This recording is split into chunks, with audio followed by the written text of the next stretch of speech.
masyarakat Malaysia iri Martin Paes resmi perkuat timnas Indonesia. Ketua Umum PSSI Erick Thohir memberi kabar baik terkait rampungnya kasus Martin Paes di CS. Kiper FC Dallas itu akhirnya diizinkan FIFA memperkuat timnas Indonesia. Tentunya kehadiran Paes akan menambah kekuatan skuad Garuda jelang babak ketiga kualifikasi Piala Dunia 2026 zona Asia. Pengalamannya merumput di Eropa dan Amerika Serikat tentu akan sangat berguna. Hadirnya Paes membuat penggemar sepak bola Indonesia bersukacita. Sebab kekuatan di lini belakang akan bertambah dan Hernando Ari Sutaryadi serta kolega bisa menyerap ilmu darinya. Akan tetapi hadirnya Paes juga ditanggapi oleh masyarakat Malaysia. Mereka iri sebab timnas Indonesia tambah kuat sedangkan Harimau Malaya masih saja memakai pemain-pemain grade C. Jika dibandingkan, timnas Indonesia memang belakangan memakai pemain-pemain keturunan hasil naturalisasi. Namun, mereka merumput di Eropa atau luar negeri kendati bukan pada kasta teratas. Sebaliknya, hampir sebagian besar pemain naturalisasi atau keturunan di skuad timnas Malaysia bermain di liga lokal. Hal itu bisa terlihat dari kekuatan negeri jiran pada Piala Asia 2023. Tentu saja kabar soal Paes itu bikin warganet Malaysia iri.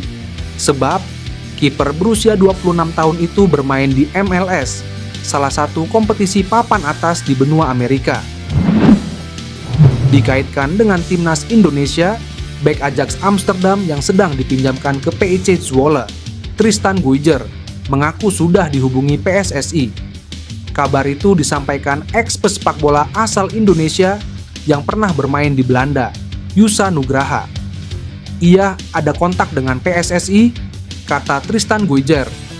Nama Tristan Guyger pertama kali mencuat ketika timnas Indonesia U20 bersiap main di Piala Dunia U20 2023. Ia disebut-sebut bakal dinaturalisasi bersama sejumlah pemain keturunan lain. Meski akhirnya tidak kesampaian, kabar Tristan Guyger hendak dinaturalisasi kembali mencuat pada Juni 2024. Saat itu, ia mengunggah foto sedang liburan di Canggu, Bali. Tak sampai di situ, pemain yang biasa mentas sebagai fullback kanan dan bek tengah ini melakukan video call dengan staf ahli Kemenpora, Hamdan Hamedan. Sekarang harapannya Tristan Guyger segera bergabung dengan timnas Indonesia. Timnas Indonesia ternyata memiliki keterkaitan erat dengan klub kasta teratas Liga Belanda atau Eredivisie, yakni FC Utrecht. Bisakah hal itu jadi modal pelatih Shin Tae-yong meyakinkan Ole Roemeny untuk dinaturalisasi? Menyitat data dari berbagai sumber, terkhusus Transfermarkt, banyak jebolan klub FC Utrecht yang kini membela skuad Garuda. Ivar Jenner, Mark Klok, Shane Patinama, Stefano Lillipali, dan Irfan Bahdim. Nah, bagaimana dengan Ole Roemeny? Peluang Ole Roemeny ke timnas Indonesia sepertinya cukup besar. Pasalnya, Ole Roemeny menunjukkan sejumlah tanda-tanda bakal bergabung dengan skuad Garuda. Dia telah mengikuti Instagram ketum PSSI dan mengarsipkan foto-foto berbau timnas Belanda. Jika melihat banyaknya jebolan FC Utrecht di Indonesia, Ole Roemeny mungkin saja bisa tertarik memperpanjang sejarah ini. Alasan Shin Tae-yong setia dengan timnas Indonesia terungkap. Dia mengaku memilih setia karena tidak mau mengkhianati kepercayaan yang telah diberikan oleh PSSI. Shin Tae-yong diketahui sudah menandatangani perpanjangan kontrak bersama timnas Indonesia hingga 2027. Keputusan ini ternyata tidak melalui pertimbangan yang berat dari pelatih asal Korea Selatan itu. Shin Tae-yong mantap menekan perpanjangan kontrak bersama timnas Indonesia, meskipun banyak tawaran melatih tim lain. Juru taktik berusia 53 tahun itu mengaku hanya mengikuti kata hati dan filosofi hidupnya, tak mau mengkhianati kepercayaan orang lain. Sebenarnya saya mendapat banyak tawaran. Ketika Piala Asia saya juga mendapatkan banyak tawaran. Tetapi saya banyak berbicara dengan Pak Erick tentang apa yang harus dilakukan untuk perkembangan sepak bola Indonesia. Dalam hal ini saya tidak boleh mengkhianati kepercayaan mereka. Tentu saja ada tawaran yang lebih baik dari tempat lain, tetapi dalam momen singkat itu, saya tidak boleh mengkhianati kepercayaan yang telah dibangun. Itu adalah filosofi hidup saya, ucap Shin Tae-yong. Sejauh ini, Shin Tae-yong memang belum bisa mempersembahkan trofi untuk skuad Garuda. Namun, mantan pelatih Seongnam Ilhwa itu sudah mencatatkan banyak sejarah untuk timnas Indonesia. Salah satunya adalah mengantar timnas Indonesia lolos ke babak 16 besar Piala Asia. Shin Tae-yong mengakui, perjuangan keras membangun timnas Indonesia selama 4 tahun ini perlahan-lahan mulai terbayarkan.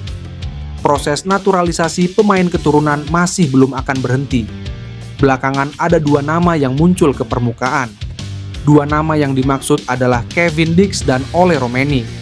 Keduanya disebut akan menjadi tambahan kekuatan ideal bagi timnas Indonesia di masa depan. Menpora RI China Dito Aryo Tejo ditanya mengenai perkembangan rencana naturalisasi Kevin Dix dan Ole Romeni. Dito menyebut proses naturalisasi itu masih ada di PSSA. Saya kira itu masih berproses di PSSA, ujar Dito Aryo Tejo. Bersama FC Copenhagen di musim ini, Kevin Dix mencatatkan 32 penampilan dengan perolehan 1 gol, 2 assist, 4 kartu kuning, dan 1 kartu merah. Timnas Indonesia belakangan cukup sering memakai pemain keturunan yang berposisi sebagai back, entah itu back tengah, back kanan, atau back kiri. Menariknya, Kevin Dix juga seorang pemain bertahan. Pemain keturunan Belanda itu bisa bermain di 4 posisi pertahanan. Saat ini Kevin Dix masih berkarir di Eropa, tepatnya di klub besar Denmark, FC Copenhagen. PSSI memberikan kabar baik. Induk sepak bola di tanah air itu mengungkapkan Maarten Paes telah bisa bermain untuk timnas Indonesia. Perpindahan Federasi Maarten Paes telah disetujui FIFA.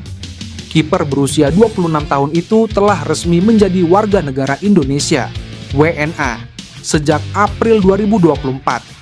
Namun karena pernah membela timnas Belanda U21, perubahan asosiasi Maarten Paes dari KNVB ke PSSI sempat terbentur statuta FIFA. Dengan begitu, Maarten Paes sudah bisa debut dengan timnas Indonesia. Penjaga gawang FC Dallas itu rencananya dipanggil untuk melawan Arab Saudi. Timnas Indonesia bakal melawan tuan rumah Arab Saudi. Partai pertama grup C putaran ketiga kualifikasi Piala Dunia 2026 zona Asia itu akan berlangsung pada 5 September 2024 di Stadion King Abdullah Sport City, Jeddah. Dengan ini berarti Maarten Paes dapat bergabung bersama pasukan Shin Tae-yong saat jumpa Saudi Arabia di babak kualifikasi Piala Dunia 2026 ronde ketiga, tulis PSSI, yang akan berlangsung 5 September 2024 di King Abdullah Sports City Stadium, Jeddah. Lanjut penjelasan dari PSSI. Timnas Indonesia akan berkumpul pada 31 Agustus 2024. Kemudian skuad Garuda bakal bertolak ke Jeddah pada 1 September 2024 dan melakoni latihan di hari yang sama.